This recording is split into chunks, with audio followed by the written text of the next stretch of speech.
જગદીશ્વર પ્રારુદત દુઃખિતા રાજન ભવતામ પ્રપિતામહી. સુખદેવજી કહે તમારી પ્રદાદી પ્રપિતામહી એ રડવા માંડ્યા, ખાલી કૃષ્ણનું સ્મરણ કર્યું ને સ્મરણની સાથે પ્રારુદત બહુ વારંવાર રડવા માંડ્યા. કેટલો પ્રેમ કરતા હશે કુંતી.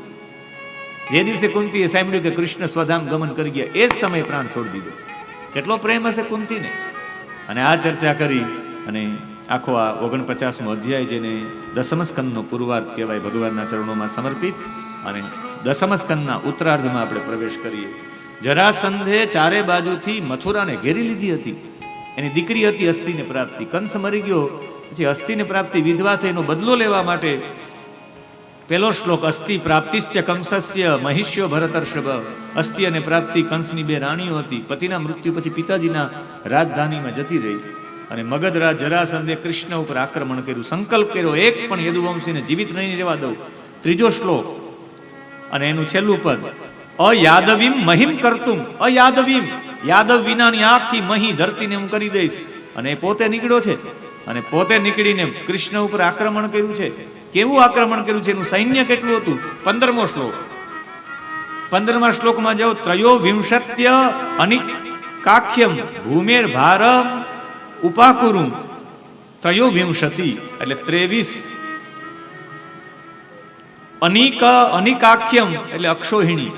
23 અક્ષોહિણી સેના હતી આની પાસે. મહાભારતની 18ની હતી, આ એકલા પાસે હતી જરાસંધ પાસે. કવચ ને બધા ધારણ કર્યા. ત્યારે બલરામજી અને કૃષ્ણએ પણ કવચ ને બધા ધારણ કરીને ભગવાન લડ્યા છે. એના યુદ્ધની ચર્ચા છે આખા અધ્યાયમાં. અને ભગવાન લડ્યા છે એમને જરાસંધની 23 અક્ષોહિણી સેના હતી એને હરાવી દીધી ભગવાન. 36મો શ્લોક મુકુંદો અપી અક્ષત બલો નિસ્તીર્ણા રીવ બલાર્ણવ. ભગવાને જેમ પુષ્પને વીખી નાખે એમ આખી સેનાને તોડી નાખી છે. અને પછી ભગવાને એક વખતની આણે ભગવાને જેટલી વખત આ જીતી જાય પછી ભગવાન જીતી જાય પછી એને છોડી મૂકે. ઓલો પાછો જાય, પાછો આક્રમણ કરે.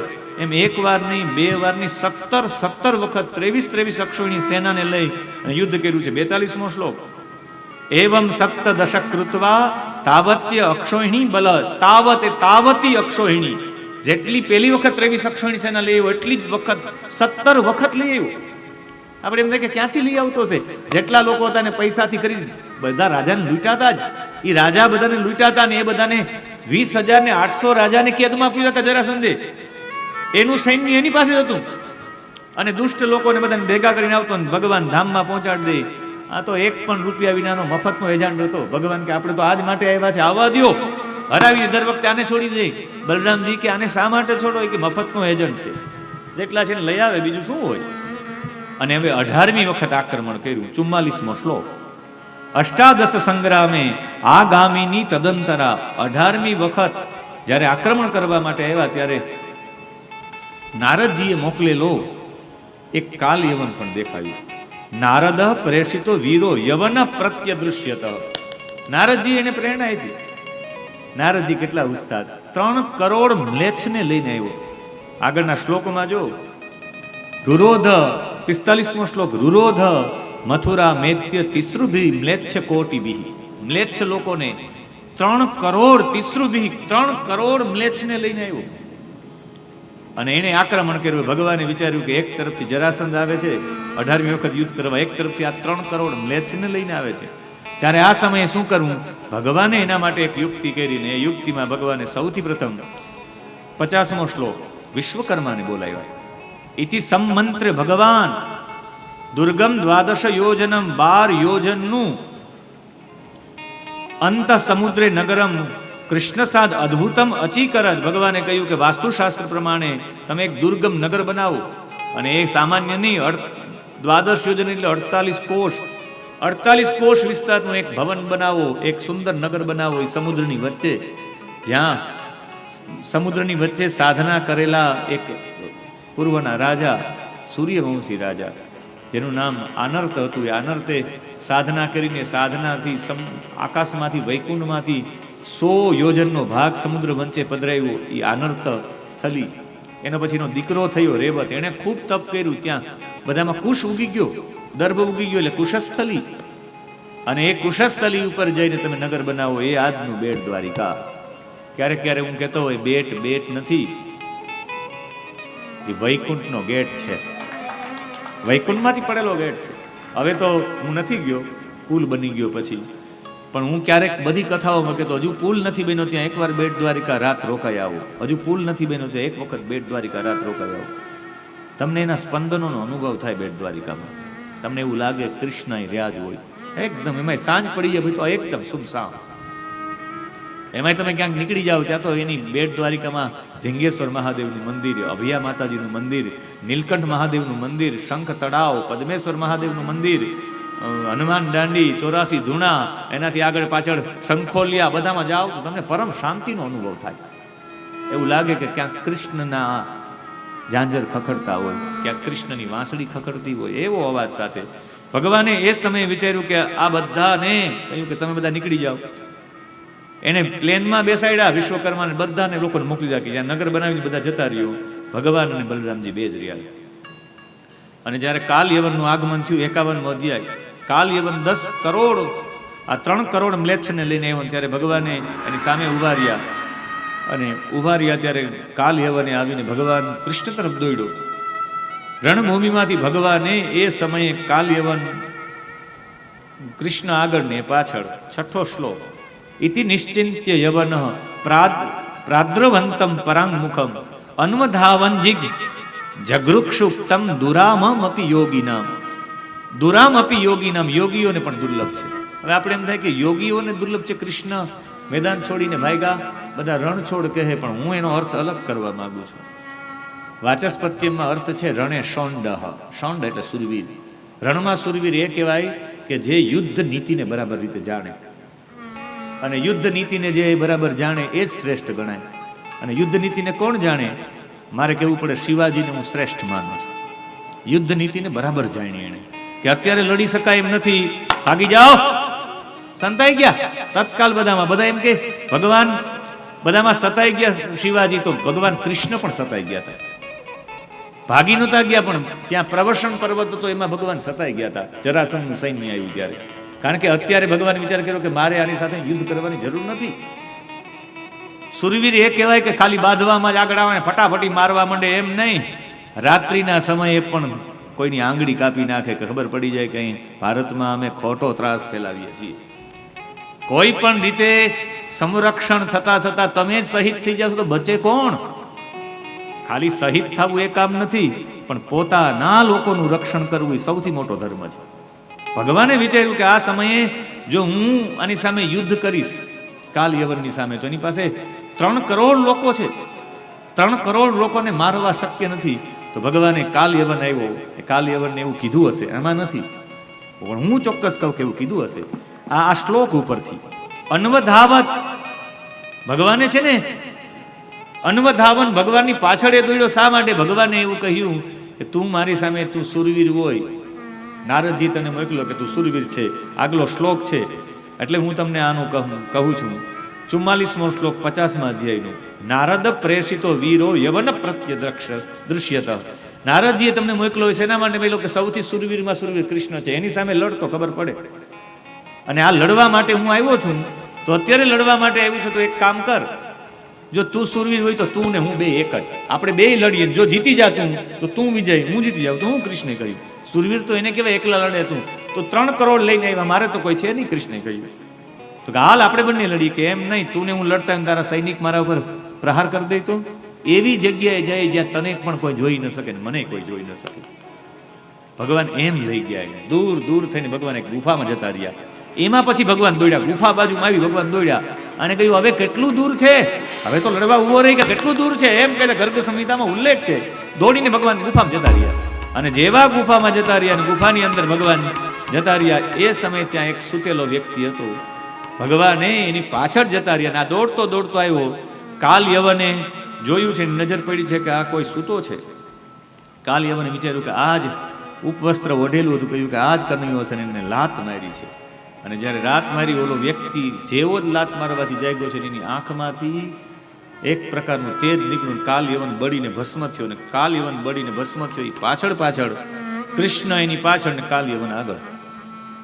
અને બળતા જોયા એટલે તમામ યવનો હતા એ બળતા વ્યક્તિને આંખથી ને ડર લાગતો. લગભગ લોકો આડાવડા થઈને ભગવાન કૃષ્ણ બલરામે કોઈ સુદર્શન ચક્રથી ભગવાને કોઈના હાથ, કોઈના કાન, કોઈના આંખ, કોઈના પગ કાપી નાખ્યા. એક એવો બાળક કે એની પાસે એવું હતું કે આ બળીને સળગતો બહાર આવ્યું, જ્યાંથી 3 કરોડ લોકો આવ્યા હતા ત્યાંથી પાછા વહી ગયા. કૃષ્ણ ગયા પછી પણ 2000 વર્ષ સુધી કોઈ પગ નથી, કોઈ શક હોય, હુણ હોય, વલંદા હોય, તુર્કી હોય, અંગ્રેજો હોય કે યવનો હોય, કોઈને બીક લાગી ગઈ કે છે કોઈ એવો બહાદુર જેણે 3 કરોડ લોકોને ભગાડી દીધા. વન મેન આર્મી, એકલા Krishna, the fighter man, the Krishna, એક યશસ્વી યોદ્ધા. યુક્તિ જેવી કેવી કે 3 કરોડ લોકો ભાગી ગયા. આગ લાગી એમનેમ શરીરમાં, ગુફામાં ગયા ને આગ લાગી. અને એ આગ પણ એવી હતી કે હોલા એવી જ નહોતી. પ્રયત્નો કર્યા હતા બધા, પણ જે પ્રયત્ન કરવા જાય, હોલાવા જાય આગ, એને આગ લાગી જાય. એટલે બધા ભાગ્યા, બાકી એમનેમ ભાગે કોઈ. અને એમાંય કૃષ્ણ સુદર્શન ચક્ર ફરતું હતું. એવું સુદર્શન ચક્ર પર કે આમ કપાઈને આવતું રહી. એમાં કેટલા લોકો ધડાધડ મસ્તક ને હાથ ને પગ ને કપાઈને ઢગલો થઈ ગયો લાશોનો. 1000, 2000, 3 કરોડ લોકો ભાગી ગયા. જ્યાં હતા બધું મૂકીને ભાગી ગયા, ઊભી પૂંછડીએ ભાગી ગયા. આને કહેવાય યોદ્ધા, બાહુબલી. કૃષ્ણ બગાડી દીધા બધાને. જે દેશથી આવ્યા હતા કે ભારત તરફ આંખ ન મીટાય, બધા જતા રહ્યા. કાલ યવન બળીને ભસ્મ થયો. પણ અહીંયા પરીક્ષિતજી કહ્યું કે કોણ હતા જેની આંખમાંથી એટલું તેજ નીકળ્યું? એણે કહ્યું કે એ કોઈ નહીં, મુચકુંદજી હતા. અહીંયા 14મો શ્લોક. ઇક્ષ્વાકુ કુલે જાતો માતા માનધાતૃ તનયો મહાન. માનધાતાનો પુત્ર હતો જેનું નામ હતું મુચકુંદ ઇતિ ખ્યાતો. અને મુચકુંદે ભગવાનને જોઈને મુચકુંદે ભગવાનની સ્તુતિ કરી છે. અને ભગવાન 2 હાથ જોડીને કહે કે ભગવાન ઓળખી ગયો મુચકુંદ કે આ જ નારાયણ છે. આપણે એમ થાય કે ઓળખી કેમ ગયા? મુચકુંદ દેવતાઓ સાથે રહી અને લડતો હતો, દાનવોને હરાવતો. દેવતાઓ કહે કે માં ગમે તારી ઉપર રાજી થઈ ગયા, તારે શું જોઈએ? કે મારે મોક્ષ જોઈએ. કે મોક્ષ દેવાનું કામ અમારું નથી, પણ એક કામ કર, તું સમાધિમાં બેઠો રહે, સમાધિથી મોક્ષ મળશે. પણ એ કે હું સમાધિમાં ક્યાં બેસું? કે એવી જગ્યાએ બેસ કે તને સમાધિ કોઈ તોડાવે જ નહીં. તારી સમાધિ, તારી નિદ્રા કદાચ જો તૂટશે ને પેલો તારો તોડાવનારો છે બળીને ભસ્મ થશે, પણ તું સાધનામાં રત રહીશ તો તને નારાયણની કૃપા થશે. અને જ્યારે એ બળીને ભસ્મ થશે, કોઈ પણ વ્યક્તિ તારી સામે ઊભા હશે, એ સાક્ષાત નારાયણ હશે. અને અહીંયા કૃષ્ણને જોયા ત્યારે ખબર પડી ગઈ કે આ જ નારાયણ હોય. કાળિયો તો બળીને ભસ્મ થયો. કૃષ્ણને જોયા ને 2 હાથ જોડીને મુચકુંદે સ્તુતિ કરી છે. 51મો અધ્યાય અને એમાં 56મો શ્લોક. રાગ દરબારી આપણે પણ શ્લોકમાં જોડાય, તમારા પત્રકમાં પણ છે. કામયેન્યમ તવ પાદ સેવના, ન કામયેન્યમ તવ પાદ સેવના, અકિંચન પ્રાર્થ્યત માધવરમ વિભો, અકિંચન પ્રાર્થ્યત માધવરમ વિભો, આરાધ્ય કસ્વામ હરે ગૃણીત આર્યો પરમાત્મ બંધનમ, ગૃણીત આર્યો પરમાત્મ બંધનમ, ગૃણીત આર્યો પરમાત્મ બંધનમ, ગૃણીત આર્યો પરમાત્મ બંધનમ. ન કામયે અન્યમ તવ પાદ સેવના. તમારા ચરણની સેવાથી બીજું કઈ ન જોયું. અકિંચન પ્રાર્થ્ય તમાદ વરમ વિભો. ભગવાનના અહીંયા સંબોધન, મને આ સંબોધન સૌથી વધારે ગમ્યું છે. 3 સંબોધન આ એક જ શ્લોકમાં છે. એક હરે સંબોધન, 3જા શ્લોકનું છેલ્લું પદ, એટલે તમે હરિ છો. બીજા શ્લોકનું છેલ્લું પદ વિભો, તમે વ્યાપક છો, એટલે ઓળખી ગયા. અને એ જ બીજા શ્લોકમાં એક પ્રાર્થ્ય સંબોધન કર્યું છે. અકિંચન પ્રાર્થ્ય તમ અદ વરમ વિભો. એમ સ્પષ્ટ કહી દીધું કે ભગવાન તમે પ્રાર્થ્ય છો, એટલે પરમ પ્રાર્થનીય છો, જેની પ્રાર્થના કરી શકાય એવા પરમ પ્રાર્થી છો તમે. આરાધ્ય કસ્વામ અપવર્ગદમ હરે. હવે અમે કોની આરાધના કરીએ ભગવાન? આપથી મોટો શ્રેષ્ઠ પુરુષ છે નહીં. અન્યમ વરમ ન કામયે, બીજું કોઈ વરણ નથી જોતું. ક આર્ય આત્મબંધનમ વરમ વૃણીત. મને એ તો કયો કે કોણ એવો આર્ય હશે જે આત્માનું બંધનનું વરણ કરે. તમે મળી ગયા પછી કંઈ બીજું કંઈ માગવાની ઈચ્છા થાય? ભગવાને એની ઉપર કૃપા કરી અને કૃપા કરીને ભગવાને કહ્યું કે હજુ પણ તમે કોઈ પ્રલોભનમાં ફસાણ નથી, તમારી બુદ્ધિ નિષ્કામ રહેશે, એવું કહીને ભગવાને આશીર્વાદ આપીને ભગવાન ત્યાંથી નીકળ્યા છે. 52મો અધ્યાય. મથુરાપુરીમાં ભગવાન પાછા આવ્યા. 5મો શ્લોક. ભગવાન પુનઃ રાવ્રજ્ય પુરીમ યવન વેષ્ટિતામ હત્વા મ્લેચ્છબલમ નિન્યે તદીયમ દ્વારકામ ધનમ.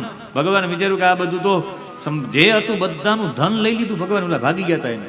ભગવાને દ્વારિકા લઈ જવું હતું. 23 અક્ષોહિણી સેનાએ લઈ જવાતું હતું. એ 23 અક્ષોહિણીનું જે હતું એ દ્વારકા ઉપર ચડી આવ્યો.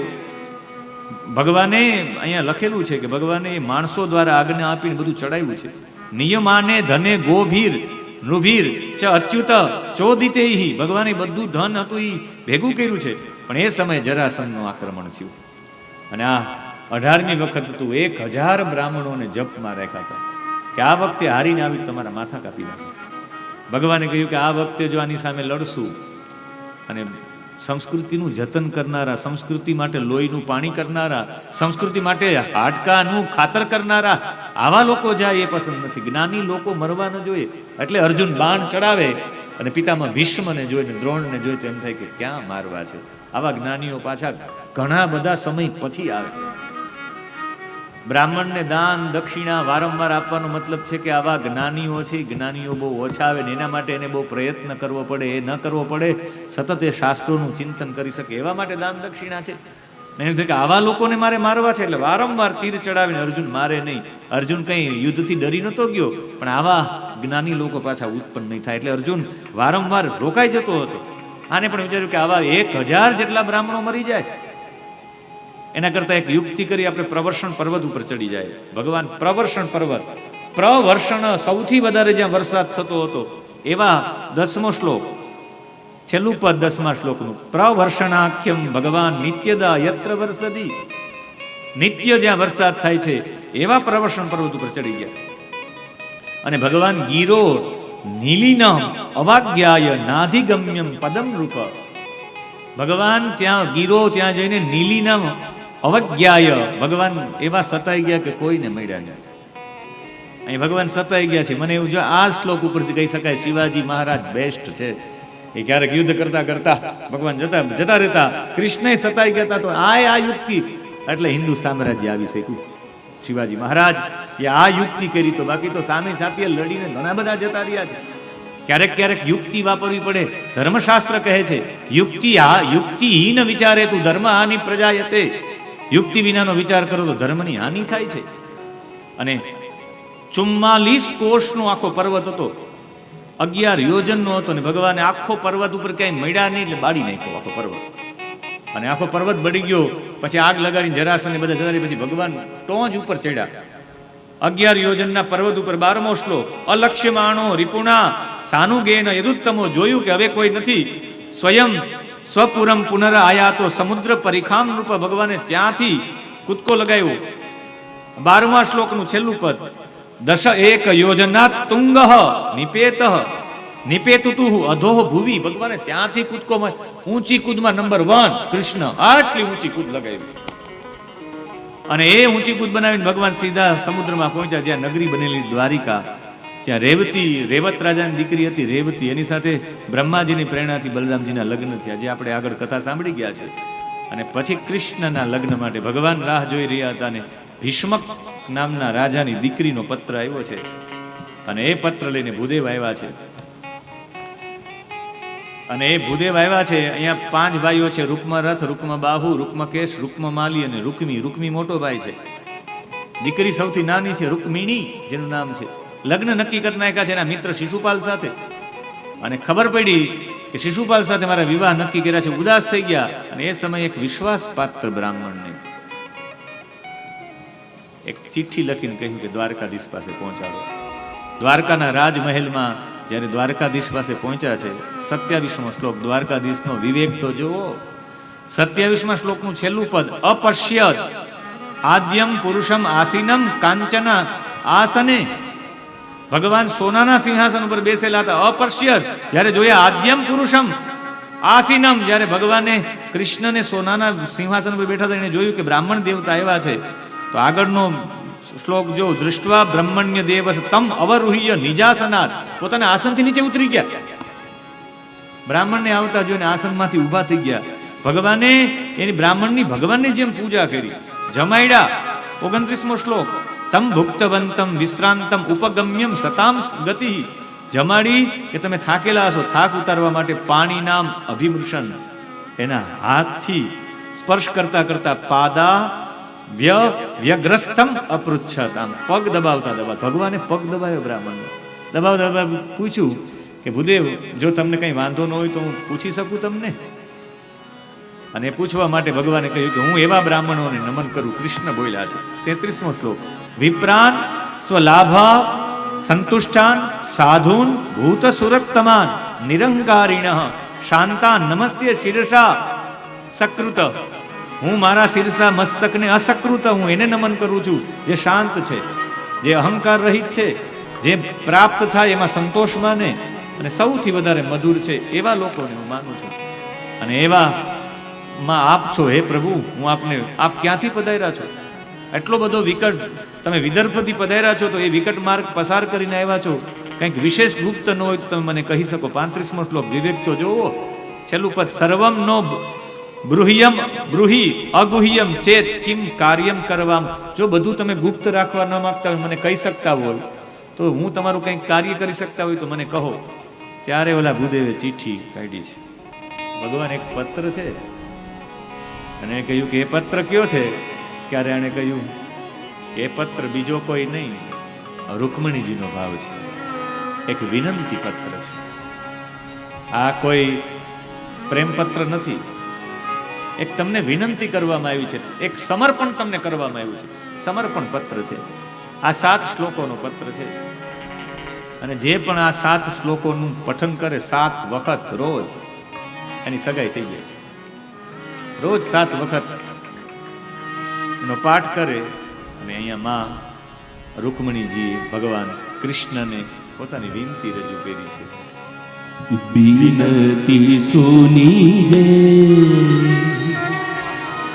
નાથ હમારા, બીનતી સુનીએ નાથ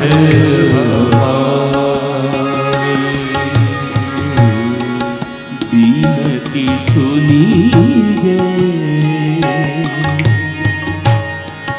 नाथ हमारी, बीनती सुनिए नाथ हमारी. हृदयेश्वर हरिहृदय बिहारी, हृदयेश्वर हरिहृदय बिहारी, हृदयेश्वर हरिहृदय बिहारी, हृदयेश्वर हरिहृदय बिहारी. मोर मुकुट पीतांबर धारी, बीनती सुनिए नाथ हमारी,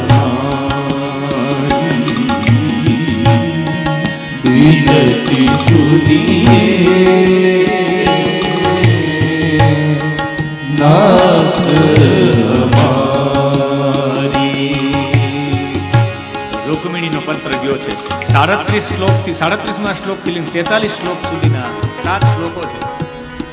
માં ભગવતી કહે છે કે ભગવાન, મને તમારી 2 વાતો અત્યંત, મને જો તમારામાં મારું ચિત્ત જો આવૃત થયું હોય તો 2 બાબતોથી થયું. અને આ બે બાબતો આપણા માટે પણ છે. અમે બેટ દ્વારિકામાં ભણતા ત્યારે રાત્રિના ભગવાનનું શયન થાય ત્યારે અમે બધા લોકો ભગવાનના શયન સમયે આ 7 શ્લોક ગાતા. ભગવાન આ શ્લોક સાંભળ્યા વિના સૂતા નથી.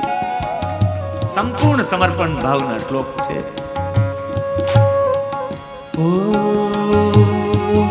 जन्म जन्म की लगी लगन है जन्म जन्म की लगी लगन है ओ जन्म जन्म की लगी लगन है जन्म जन्म की लगी लगन है साक्षी तारो भरा गगन है साक्षी तारो भरा गगन है गिन गिन श्वास आस कहती है गिन गिन श्वास आस कहती है आएंगे श्री कृष्ण मुरारी विनती सुनिए नाथ हमारी विनती सुनिए नाथ हमारी તમારી બે બાબતો, એમાં પણ ભગવાન પહેલી બાબત શૃણવતામ, સાંભળવા વાળા માટે. શૃણવતામ શબ્દ છે શ્રુતવા ગુણાન ભુવન સુંદર. શૃણવતામ, તેમાં શૃણવતામ શબ્દનો અર્થ થાય સાંભળવા વાળા માટે. તમે કેવા છો? ભુવન સુંદર. જેને સાંભળવાથી જેની સુંદરતાનો અનુભવ થવા મળે, સાંભળવાથી. આને ક્યાં જોયા છે આપણે કોઈએ? સાંભળી સાંભળીને એનો અનુભવ કર્યો છે. સાંભળવા વાળા માટે હે ભુવન સુંદર. ત્રણેય જગતમાં તમારાથી સુંદર કોઈ છે જ નહીં. અને જગતમાંથી સુંદર કોણ હોઈ શકે? મને કહો કે આ જગતમાં સુંદર કોણ? જે બીજાને સુંદર બનાવે. આ એટલું સુંદર જગત બનાવ્યું હોય તો સૌથી સુંદર કોણ કહેવાય? બનાવવા વાળો. એટલે કુબજાનો હાથ પકડીને ભગવાને કહ્યું આનાથી સુંદર કોઈ નથી. જે અંગરાગ લગાડે કંસને, ચંદન લગાડે કંસને સુંદર બનાવી દે, આવા હિંસક કંસને, આનાથી સુંદર કોઈ હોય જ નહીં. એટલે ભગવાન એનો હાથ પકડ્યો છે. બીજાને સુંદર બનાવે એ સૌથી મોટો સુંદર. તમે આખા જગતને સુંદર બનાવ્યું, તમારાથી મોટો કોઈ સુંદર છે જ નહીં. અને એ શૃણવતામ, સાંભળવા વાળા માટે તમે કેવા છો? ગુણાન શ્રુત્વા, હે ભુવન સુંદર, તે એટલે તમારા ગુણાન શ્રુત્વા, તમારા ગુણોને સાંભળીને શું થાય છે? તો એના માટે કહ્યું છે કર્ણ વિવરે, સાંભળવા વાળા માટે કર્ણના વિવરે એટલે કાનાથી નિર્વિષ્ય તમારા ગુણો જ્યારે પ્રવેશ કરે અંદર, ત્યારે અંગ તાપમ હરત. અંગ એટલે શરીર, તાપ એટલે શરીરનો તાપ. શરીરમાં જેટલી પણ અંદરથી પીડા થતી હોય, જેટલા પણ વિકારો હોય, બધા વિકારો હરાઈ જાય, તમને શાંતિ મળી જાય. હરત, તમારા ગુણો સાંભળવાથી શરીરની અંદરના તાપ હોય એ તાપ શાંત થઈ જાય. તમે કોઈની વાત સાંભળીને તમને પરમ શાંતિ મળે તો સમજવાનું કે જેની વાત સાંભળો છો એ સામાન્ય વ્યક્તિ નથી. હરત અંગ તાપમ, અમારા શરીરના તાપ. હું નાની હતી, નારદજી આવીને કહે કે કૃષ્ણએ આ કર્યું છે, કૃષ્ણએ આ કર્યું છે, આ કર્યું છે. હું સાંભળતા સાંભળતા લીન થઈ જતી ને મને એવું થયું કે આહા, મને ઘણા વર્ષોનો થાક ઉતરી ગયો. ત્યારે મને ખ્યાલ કે સાંભળવાથી પણ જેના ગુણો સાંભળવાથી એટલું થાય તો એને પ્રાપ્ત કર્યા હોય તો શું થાય? સાંભળવાથી એટલું થતું હોય તો જોવાથી શું થાય? જોવાનું ફળ બતાવ્યું. બીજું આ બેના ફળ બતાવ્યા. પેલા સાંભળવાનું ફળ શૃણવતામ, એના પછી દૃશિમતામ, રૂપમ દૃશામ દૃશિમતામ.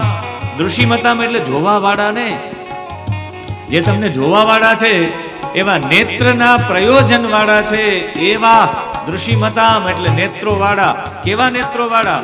તો કે રૂપમ દૃશિમતામ, તમારા રૂપને જોવા વાળા છે. તમારા રૂપને જે નેત્રોથી જોવા વાળા છે એને શું? દૃશામ અર્થમ, આ નેત્રનું જે પ્રયોજન છે. આ નેત્રનું પ્રયોજન શું? કોઈ કહેશે? નેત્રનું પ્રયોજન છે કે આ દુનિયાના જેટલા રંગો છે એ બધા રંગોને જોવા. નથી કહેતા કે એકવાર આખી વિશ્વ ટૂર તો કરવી જ છો, આખા જગતને જોવું જ છે. જગતની બધી બાબતોને જોવું આ નેત્રનું કામ છે. એટલે દૃશિમતામ દૃશામ રૂપમ દૃશામ, આખા જગતના રૂપને જોવું આ નેત્રોથી. એ નેત્ર જોવા વાળાનું પ્રયોજન હોય. એ પ્રયોજન વાળા માટે પણ અખિલ લાભમ, એના માટે અખિલ લાભ છે. તમને જોઈ લો એટલે બધું આવી ગયું. હરીશ મહારાજ આવ્યા હતા ને, એ હરીશ મહારાજ એવું કહેતા હોય કે ભગવાન મને રાજી થાય, એની કથામાં એ કહેતા હોય કે ભગવાન મને રાજી થાય ને કે તારે ક્યાં જન્મ લેવો, તો હું કહી કે ભૂકંપ ભલે થતો હોય પાછો મને અંજારમાં જ જન્મ આપશે, મારા માટે અંજાર સર્વસ્વ, મારા ભરેશ્વર મહાદેવ સર્વસ્વ, એમ કહેતા હોય ને એના પ્રત્યે એટલો પ્રેમ છે એના માટે પછી એ સર્વ, તમને જેના પ્રત્યે પ્રેમ હોય એ તમારા માટે સર્વસ્વ થઈ જાય ને, એમ ભગવાન તમારા માટે સર્વસ્વ થઈ જાય. જે નેત્રવાળા છે બધા દુનિયાના બધા રંગ તમારામાં છે ભગવાન. જગત કે રંગ ક્યાં દેખું, તમને જોઈ લો એટલે બધા જગતના રંગ આવી જાય પ્રભુ. એવી ભાવના સાથે રૂપમ દૃશમ, રૂપમ દૃશામ દૃશિમતામ, નેત્રોથી જોવા વાળા માટે આ તમારું રૂપ છે. અખિલ લાર્થ, અખિલ અર્થ લાભમ, દરેક પ્રકારના અર્થ, દરેક પ્રકારના લાભ એ ખાલી તમને જોવાથી મળી જાય. એવા પ્રભુ તમે જો. તો હે અચ્યુત, હે તમે ચ્યુત ન થાવ એવા હે પ્રભુ. અપત્રપમ ચિત્તમ મે ત્વયી, તમારી અંદર અચ્યુત આવિશતિ, મારું હું પ્રવેશી જાઉં છું. શું પ્રવેશી જાય છે મારું? તો કે ચિત્તમ. ચિત્તમ કેવું છે? અપત્રપમ. ચિત્તનું આ વિશેષણ છે અપત્રપમ. હવે આપણે કે પત્રપમ એટલે શું? ત્રપાહા ઇતિ લજ્જાહા. સંસ્કૃતમાં લજ્જાને ત્રપા કહેવાય. ત્રપમ એટલે લજ્જા. અત્રપમ એટલે લજ્જા વિનાનું. અત્રપમ એટલે લજ્જા વિનાનું. અપત્રપમ મે, આનો મતલબ થાય છે હે પ્રભુ મારું ચિત્ત તમારી અંદર અપત્ર, અપ એટલે નીકળી ગયું છે. ત્રપમ, ત્રપમ નો મતલબ છે લજ્જા, જેમાંથી લજ્જા નીકળી, શરમ વિનાનું. મને કોઈની પરવા નથી એવું મારું ચિત્ત. લોકોને જે કહેવું એ કહે, હું મારા ચિત્તને પકડી રાખવા માંગુ છું, તમારે ખેંચાઈ જાય. કારણ કે આ નેત્રનું ફળ ને સાંભળવાનું ફળ બે ભગવાનને સાંભળે રાખો ને તો તમને એવું થાય કે તમને શાંતિ મળી. તમારી ચર્ચા સાંભળતા તમને શાંતિ મળી ગઈ હતી. અને મને તમારી જ્યારે વર્ણન કરતા હતા એ સાંભળતા તો એવું લાગ્યું કે આ દુનિયાના જેટલા પણ રૂપ છે, દુનિયાની જેટલી વિવિધતા છે એ તો તમને જોવાથી જ મળી જશે. જ્યારે જ્યારે તમારી વાત સાંભળી ત્યારે મને બધા લાભ પણ પ્રાપ્ત થયા. તો મને એવું થયું કે જેને સાંભળવાથી એટલા લાભ પ્રાપ્ત થાય, જેને જોવાથી લાભ પ્રાપ્ત, એને મેળવું નહીં, એટલે મેં પ્રયત્ન કર્યો છે.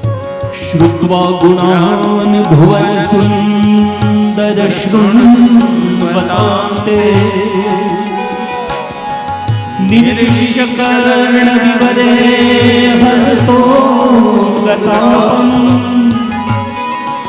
રૂપમ દૃશામ દૃશિમતા અખિલાર્થલાભમ વયચ્યુતાવિશતિ ચિત્તમ ભદ્રપમ વિનતિ સુનિયે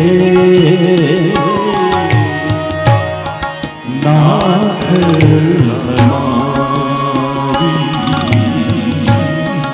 વિનતિ સુનિયે નાથ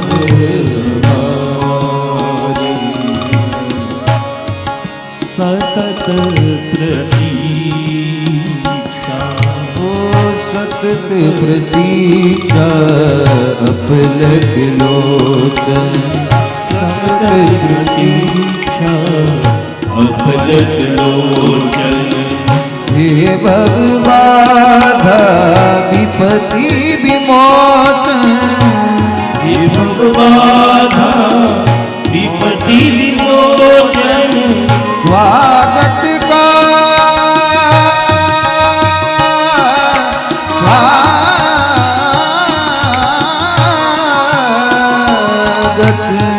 स्वागत का अधिकार दीजिए, स्वागत का अधिकार दीजिए. शरणागत है नयन पुजारी, बिनती सुनिए नाथ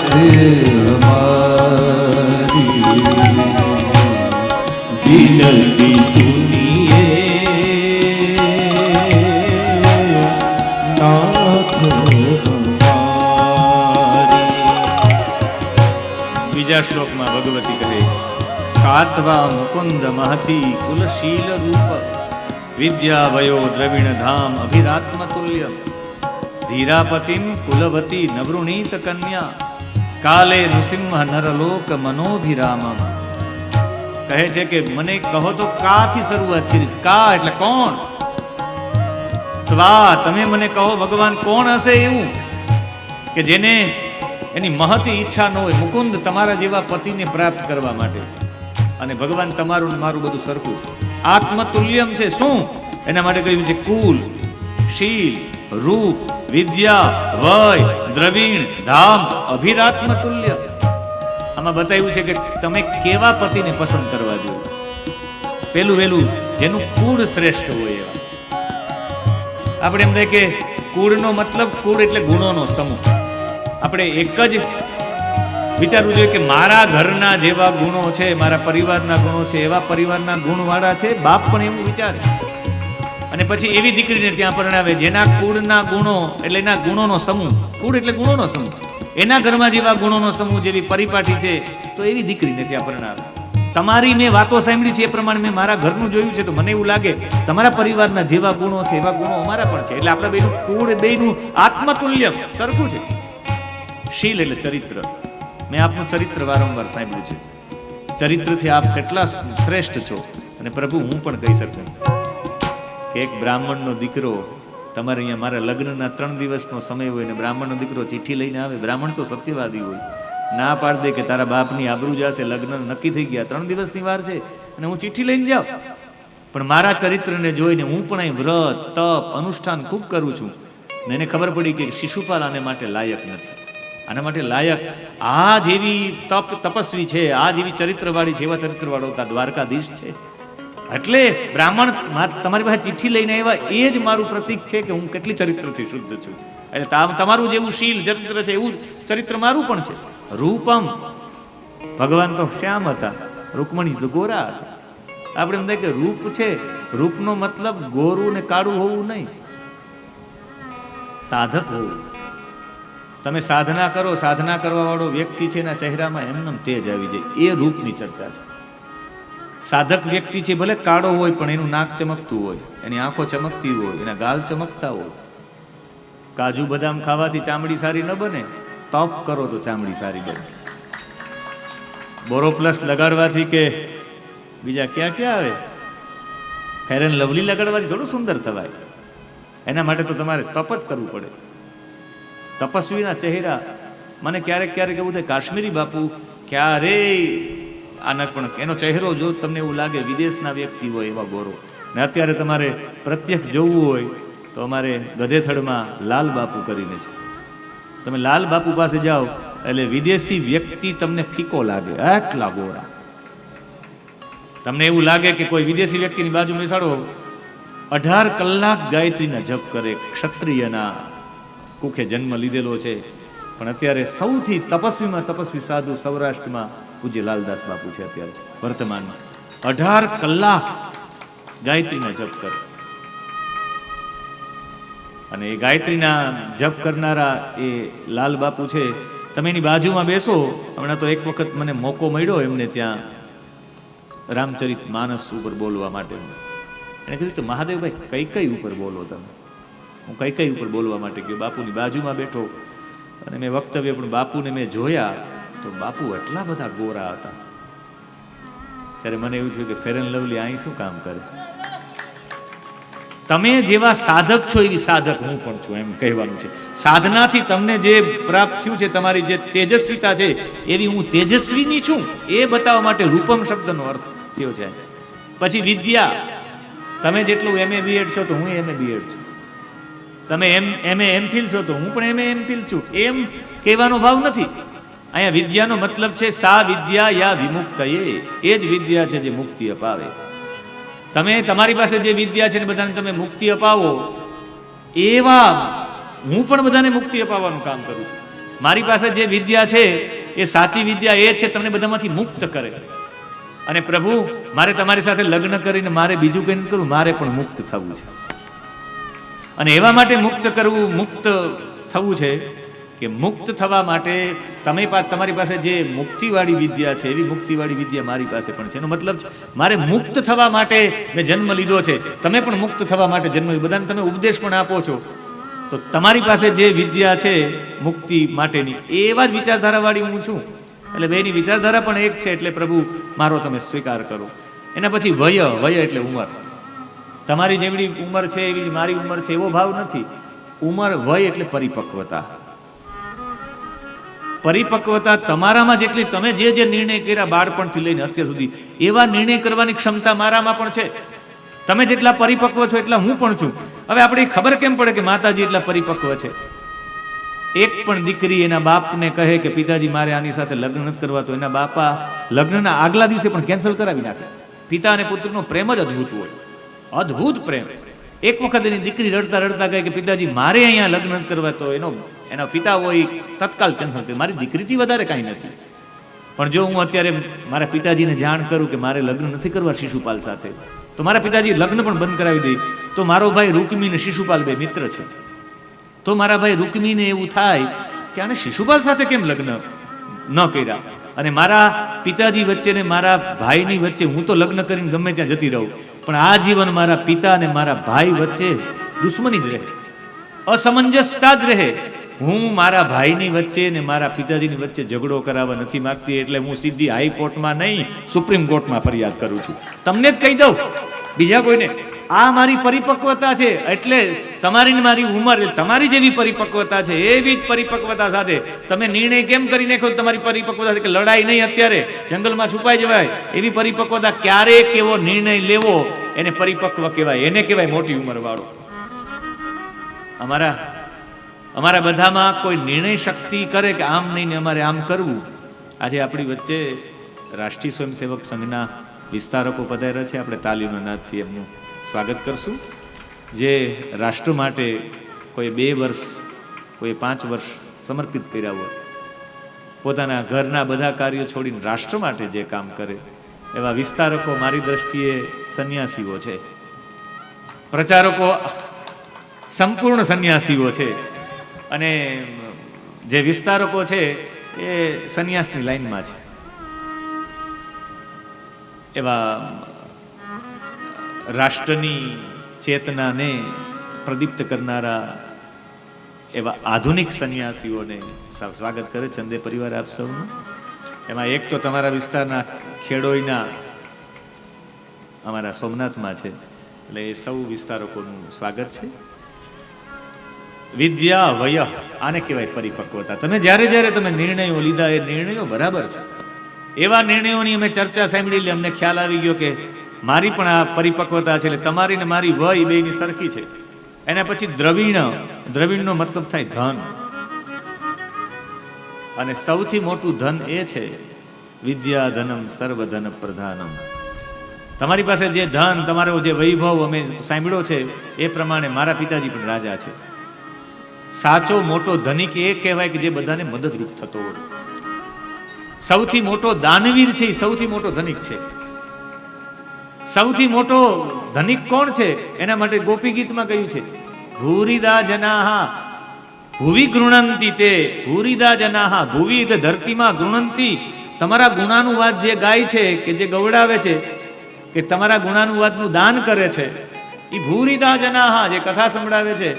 ભગવાન તમે એવું સમજો કે તમે ધનિક છો, તો ધનિક અમે પણ છે. હું આખા ગામમાં તમારી વાતો કરતી ફરું, તમારી કથાઓ કહેતી ફરું. મારાથી મોટો ભૂરિદા જના, મારાથી મોટો દાનવીર કોણ કહી શકાય? એટલે ધન મોટો ધનિક એ જ કહેવાય કે જે દાન એ જ મોટું આપી શકે જે મોટો ધનિક હોય. એટલે હું મોટી ધની છું.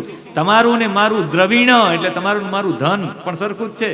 અને છેલ્લે ધામ, ધામ એને કહેવાય કે તમે તો ધામમાં રહ્યો જ છો, જ્યાં ભગવત ચર્ચા થતી હોય, ભગવાનના પૂજા પાઠ થતા હોય. એક રાજાની દીકરી જેટલા બધા પૂજા પાઠ, વ્રતો, તપો કરતી હોય, તો ગામની બીજી બધી દીકરીઓ તો કરતી જશે. અમે રોજ અંબિકાના મંદિર જઈને પૂજા કરીએ છીએ, અને એવી પૂજા કરવા વાળી છે. એટલે જો તમે મારી ઉપર કૃપા કરવા વાળા હોય તો આપણું બધું સરખું છે. આ ભૂદેવ પણ આવ્યા છે, એનો મતલબ છે હું અનુષ્ઠાની છું. હું અનુષ્ઠાની છું તો બધી કન્યાઓ પણ અનુષ્ઠાની હશે. એટલે એ પણ તમારું ધામ છે, મારું આ કોંડિનપુર છે એ પણ ધામ છે. અને એવું ધામ હોય તો મને હે અભિરામમ, અમારા મનની વાતને પણ જાણનારા બધાના પ્રિય ત્વા ધીરા કન્યા, કોણ એવી ધીર કન્યા હશે? પતિમ વૃણીત ન, હે નૃસિંહ ધીરા પતિમ કુલવતી, કોણ એવી કુડવાણ વાળી કન્યા હશે કે ધીરાપતિ એવી ધીર કન્યા કે જે આવા પતિનું વર્ણન ન કરે, બધું સરખું હોય, બધું એક ટચિંગ વાળું હોય, એક સરખું હોય, તો દરેક કન્યા એવું જ હોય કે એવા જ પતિનું વર્ણન કરે જેના લાયક હોય. પતિના રૂપમાં કોણ વર્ણન ન કરે ને કોઈ એવી ધીરજ રાખી ન શકે. સારો છોકરો હોય તો આપણે પણ કહેતા હોય કે ભાઈ સારો છોકરો છે, માગુ બાગુ નાખી દો, છોકરી સારી છે, માગુ બાગુ નાખી દો, ક્યાંક બીજે ન થઈ જાય. કોઈ ધીર રાખી જ ન શકે. કોણ એવી ધીર વાળી હશે કે જે તમારું વર્ણન ન કરે? એટલે ભગવાન હું તમારું વર્ણન કરવા માંગુ. આ બીજો શ્લોક, ત્રીજો શ્લોક, ચોથો, પાંચમો, આ 7 શ્લોકોનું વર્ણન એટલું છે, પણ ખાલી આમાં 6 નો સમય થઈ ગયો. હમણાં 6:30 તમારે ઊભું નહીં થવું પડે પાછું. और कहूँ क्या अंतरयामी, और कहूँ क्या अंतरयामी, तन मन धन प्राणों के स्वामी, तन मन धन प्राणों के स्वामी, करुणा कर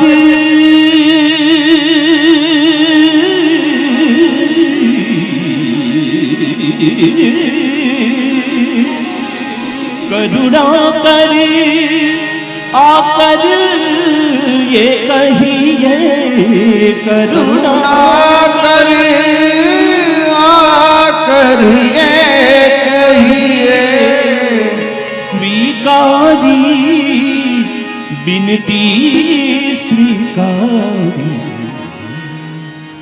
बिनती सुनिए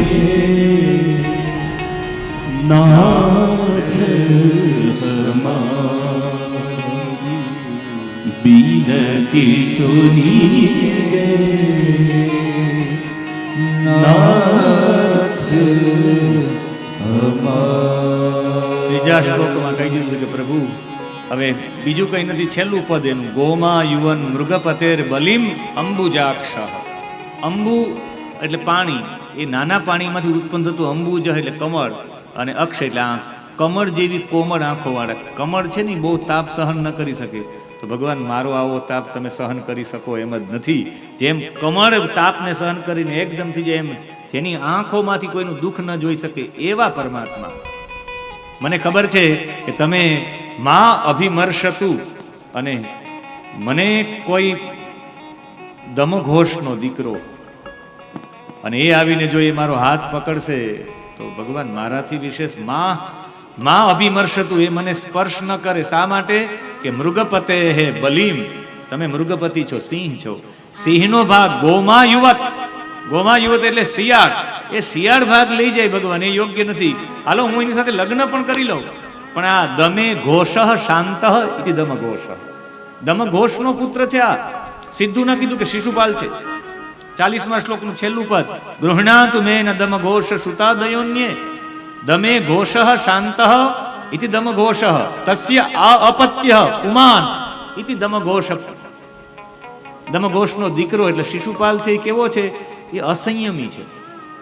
દમે ઘોષ શાંત એટલે એ ખરેખર શાંત નથી, અસંયમી છે. અને અસંયમી સાથે હું લગ્ન કરીશ તો હું પણ અસંયમી થઈ જશે. બંને અસંયમી થશે, એનાથી જે સંતાન થશે જગતને સારું સંતાન નહીં મળે. હું તમારી સાથે લગ્ન કરવા એવા માટે માંગુ કે તમારા ને મારાથી આપણે બે સાત્વિક છીએ, આપણે બે સાત્વિકથી જે સંતાન મળશે જગતને સાત્વિક સંતાન મળશે, અને સાત્વિક સંતાન જગતનો ઉદ્ધાર કરશે. એટલે હું આપને કહું છું કે મેં મારા જીવનમાં પૂર્તેષ્ટ દત્ત નિયમ વ્રતદેવ વિપ્ર, મેં મારા જીવનમાં જેટલા પણ પૂર્ત કર્મ કર્યા, ઇષ્ટ કર્મ કર્યા, દત્ત કર્મ કર્યા, મેં કોઈને દાન આપ્યું હોય, મેં કુવા ખોદાવ્યા હોય, મેં ક્યાંક પાણીના પરબ બંધાવી આપ્યા હોય, મેં કોઈને સારું લાગ્યું એવું ઇષ્ટ કર્મ કર્યું હોય, મેં વ્રત કર્યા હોય, દેવતાઓની પૂજા કરી હોય, બ્રાહ્મણોની પૂજા કરી હોય, ગુરુના ચરણો પકડ્યા હોય, તો બસ એનું પુણ્ય એટલું જ મળે. આપ મને મળો, બસ એનાથી વિશેષ કાંઈ નહીં. એનાથી આગળ કહ્યું છે કે 41મો શ્લોક, શોભા વિનીત્વમ અજિતો દ્વહને વિદર્ભાન ગુપ્ત સમેત્ય પ્રેતના પતિભી પરિત. પ્રેતના એટલે આખી સેનાને ચારે તરફથી તમે મંથન કરી, નિર્મથ્ય એનું મંથન કરીને તમે આ બધાને હરાવીને તમે ઉદ્વહને તમે મારા લગ્ન કરીને લઈ જઈ શકો એમ છો.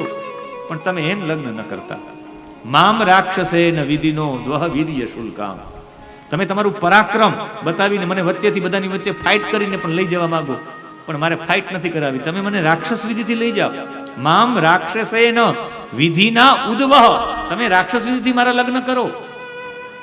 એનું કારણ બતાવ્યું છે કે જે દિવસે મારો હાથ તમારા હાથમાં હાથ આવે એ દિવસે તમારા હાથથી કોઈ લોહી લુહાણ થાય, તમારા હાથથી હિંસા થાય, મારે એવું નથી કરવું. જે હાથ મારો હાથ પકડ્યો હોય ને એ હાથ મારો હાથ આવે ને તમારે ભગવાન યુદ્ધ કરવા પડે, તમારે કષ્ટ સહન કરવા પડે. પત્નીની ફરજ એ છે કે લગ્ન કર્યા પછી પતિને એક પણ કષ્ટ ન આપે. એમ ન કે જાઓ રવિ પાણી ભરી લ્યો, એમ ન કહેવા જોઈએ. ખરા અર્થમાં તો એ ખરા અર્થમાં પત્ની એ છે કે પતિ પાસેથી એક પણ કામ ન કરાવે ને પતિનું કષ્ટ દૂર કરે, એ જ સાચી પત્ની. ને મારી સાથે લગ્ન કરો ને તમને સીધું કષ્ટ આવે, તમને કષ્ટ ન પડે. બાકી તમે આખી સેના નિર્મથ્ય આખા મંથન કરીને લઈ જાઓ બધાની વચ્ચેથી, પણ ગુપ્ત સમેત તમે ગુપ્ત રીતે આવો અને રાક્ષસ વિધિના મારો હાથ પકડીને લઈ જાઓ. તમારા હાથે ઘણા બધા લોકોને કષ્ટ ન પડવું જોઈએ ને તમને પણ કષ્ટ ન પડવું જોઈએ. જે દિવસે લોહીની હોડી મારે નથી રમવી એટલે તમે લઈ જાઓ. તો એના માટે તમને એક ઉપાય બતાવું. એક ઉપાય બતાવ્યો 42મા શ્લોકમાં.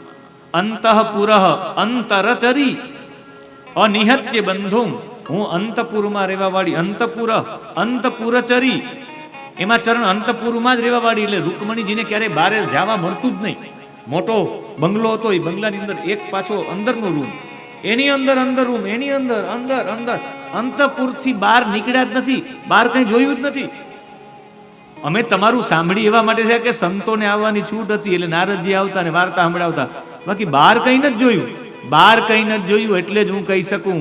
એને જોયું જ ન હોય એટલે કહી શકે ભુવન સુંદર. એને જેટલું જોયું હોય એમાં સુંદર આ જ છે. એટલે કહીશું કે ત્રણેય લોકમાં એના માટે તો એનું અંતપુર જ ત્રિલોક હતું. એટલે કહી શકું કે ભગવાન તમે સુંદર છો ને હું અંતઃપુરંત અંતરચરી, એની અંદર ચરણ કરવા વાળી છું. તો અનિહત્ય માયરા વિના બંધુ, મારા ભાઈઓને માયરા વિના.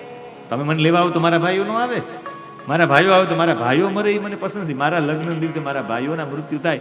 અનિહત્ય ને માયરા વિના ત્વામ ઉદ્વહે, તમે મારી સાથે ઉદ્વહે એટલે લગ્ન કરો. કથમ કેવી રીતે?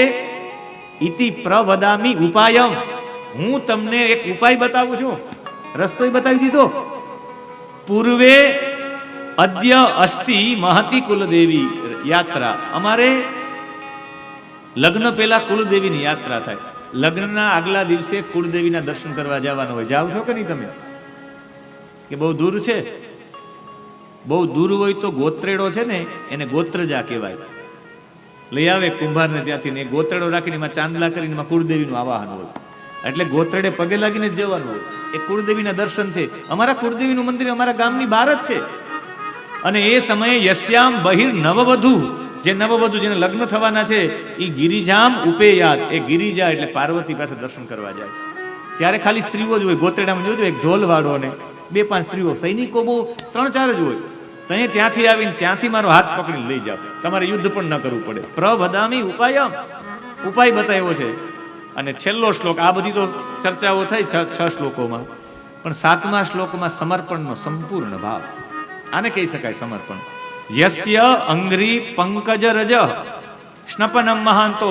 યસ્ય એટલે જેના, અંગ્રી એટલે પગ, પંકજ એટલે કમલ, જેના ચરણ કમળની રજ, સ્નપનમ એનાથી સ્નાન કરવા માટે, મહાંત મોટા મોટા માણસો જેના ચરણની રજથી સ્નાન કરવા એટલે પોતાના કૃપાના વરસાદ મેળવવા માટે બધા દેવતાઓ.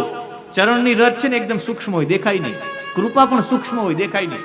ક્યારે કૃપા થઈ ગઈ, કેમ થઈ ગઈ ખબર ન પડે.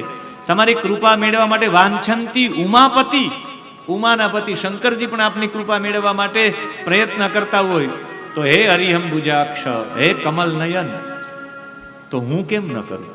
ને કદાચ જો તમારી સાથે મારે લગ્ન કરવા એટલે તમારા પત્ની બનવું એમ નહીં, તમારી મારે સેવા કરવી છે. એક પત્ની તરીકે જ હું તમારી સંપૂર્ણ સેવા કરી શકું, એટલે પત્ની તરીકે કહું છું. દાસી તરીકે પણ હું આવી શકું સેવા કરવી, પણ દાસીમાં સંપૂર્ણ સેવા ન થાય. તમે જગત માટે એટલું કરું તો હું કમસે કમ તમારા માટે તો એટલું કરું ને. આ ઉમાબેન ને સાક્ષી છે. મારા ધર્મપત્ની કહે કે તમે જગત માટે કરો, હું તમારા ઘરનું બધું સાચવી દઉં, તમે જગત માટે જે કરવું હોય કરો, તમને છૂટ છે. એટલે એની જેમ બધા પ્રયત્ન કરું, હું તમારી સંપૂર્ણ સેવા કરી શકું, એટલે મને એક આ મોકો આપો. ન લભેય ભવત પ્રસાદમ, જો મને તમારો પ્રસાદ એટલે તમારી પ્રસન્નતા, તમારી કૃપા ન લભે, જો મને પ્રાપ્ત નહીં થાય, તો એમ ન કહ્યું કે હું મરી જઈશ. વ્રત કુશાન, હું વ્રતો કરીશ. કૃષાન એટલે મારા શરીરને સૂકવી નાખીશ. અને શત જન્મ ભીસ્યાત, એક જન્મમાં નહીં 100 જન્મ સુધી પ્રતીક્ષા કરવા માટે તૈયાર છું. જહિયામ અસૂન, અસૂન એટલે પ્રાણને હું વ્રત કરતા કરતા મારા તપ કરીને પ્રાણ છોડી દઈશ. એનો મતલબ દર વખતે તપ કરીશ. પ્રાણ છૂટી જાય તો મને વાંધો નથી, પણ હું તપ કરીશ ને તપ કરીશ. ક્યાં સુધી? શત જન્મ ભીસ્યાત, 100 જન્મ સુધી પણ પ્રતીક્ષા કરવી પડે તો હું કરીશ. આ છે સમર્પણ. અત્યારે આવો, જલ્દી લઈ આવો, આઈસ્ક્રીમ ખપે, ડબલ રોટી ખપે, એમ નહીં. 100 જન્મ સુધી હું તૈયાર છું. આ જન્મમાં કદાચ તમે મને લેવા ન આવી શકો, કઈ વાંધો નહીં, હું વ્રત કરીશ. મારું તપ ઘટતું હશે. વ્રત કૃષાન, હું મારા શરીરને સુકાવી નાખીશ. અને એ શરીર સુકાતા સુકાતા કદાચ પ્રાણ નીકળી જાય તો હું મારા વ્રતને નહીં છોડું. પ્રાણ જાય અરુ વચન ન જાય, એમ હું કહું મારા પ્રાણ નીકળી જાય, મારું તપ નહીં છૂટે. અને શત જન્મ ભીસ્યાત, હું 100 જન્મ સુધી પ્રતીક્ષા કરી. આને કહેવાય સમર્પણ. આ એક જ વાતને છેલ્લું પદ સાંભળી, જહિયામ અસુન વ્રતકુશાન શત જન્મ ભીસ્યાત. અસુન એટલે પ્રાણ. પ્રાણ ત્યાગી તો હું વ્રત કરીશ. ભગવાન કે પ્રાણ નીકળી જાય એવું થાય? ભગવાન કે ચાલો, અને ભગવાન નીકળી ગયા. એ નીકળી ગયા એ જ બીજું કોઈ નહીં. 53મો અધ્યાય, બધા અધ્યાયને ન્યાય મળે એટલે હું એક એક અધ્યાયમાં એનો 5મો શ્લોક, 5મા શ્લોકની અંદર સ ચ અશ્વૈહી શૈવ્ય સુગ્રીવ મેઘ પુષ્પ બલાહકૈહી, આ 4 ઘોડાના નામ છે ભગવાનના. ભગવાનના 4 ઘોડા છે, શૈવ્ય, સુગ્રીવ, મેઘ પુષ્પ અને બલાહક.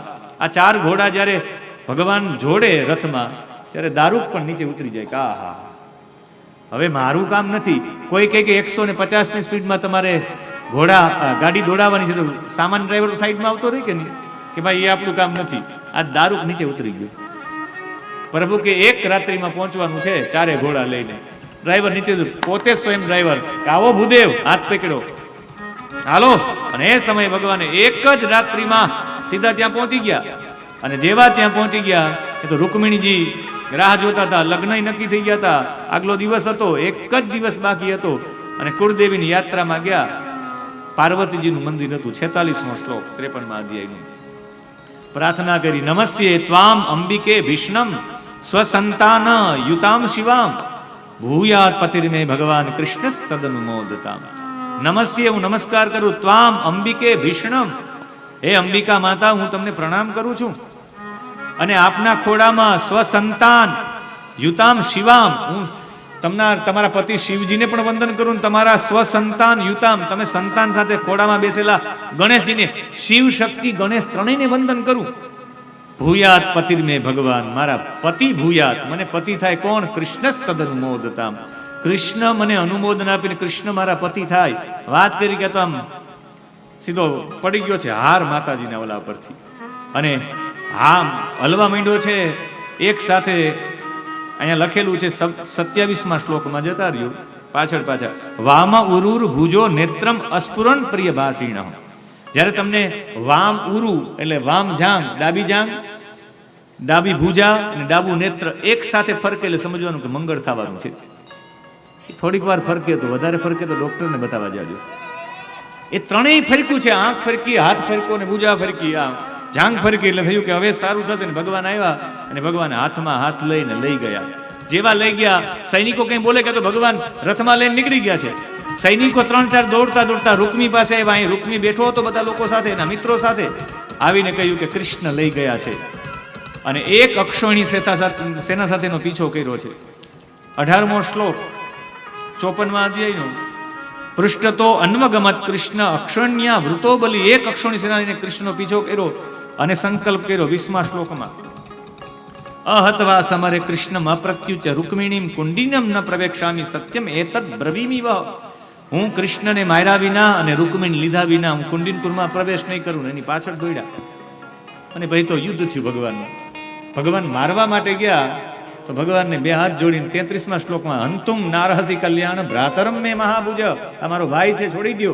તમને કહ્યું કે મારા ભાઈને માર્યા વિના ભગવાન કે હાલો અડધી દાઢી અડધી મૂછ અને અડધા વાળ કરી કુરૂપ કરીને ત્યાં જ રહેવા દીધા. એટલે એ રહી ગયા ભોજકટમાં. ત્યાં ભોજકટ નામનું નગર વસાવ્યું. અને પછી આવ્યા ત્યારે 53મો શ્લોક 54માં અધ્યાયનો માં છેલ્લું પદ માએ કહ્યું પૂરમાનિયમ વિધિવત ઉપયે મેં કુરુદ્વહ. માએ કહ્યું કે તારે વિધિવત